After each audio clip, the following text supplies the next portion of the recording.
তোমাদেরকে একটা সত্যি কথা বলি, আমি এসেছিলাম আমাদের দোতলায় ভিডিও করব বলে কিন্তু এমন কন্ডিশন, আমি প্রি শ্যুটগুলো করে নিয়েছি, কিন্তু তারপরে যে ভিডিওগুলো আমি রেডি হয়ে করব আমার আর কুলোচ্ছে না ক্ষমতা। সত্যি কথা বলতে এত গরম আমার অবস্থা দেখে বুঝতেই পেরেছো।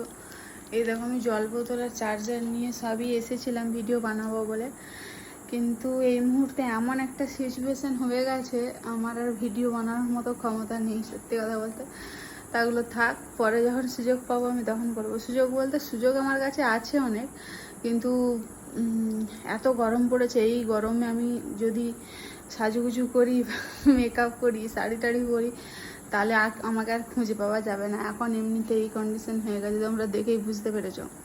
তো এমনি স্বাভাবিক নর্মাল মানুষরাই হাঁপিয়ে বেরিয়ে যাচ্ছে, আর আমাদের মতো মানুষদের তো আলাদাই ব্যাপার একটা।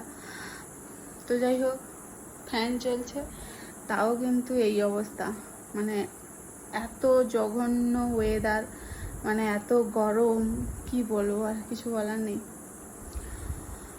তো তোমাদেরকে ভিডিওগুলো একটা একটা করে আমি অবশ্যই দেবো, শেয়ার করব, তো একটু সময় লাগবে আমার। তো চলো।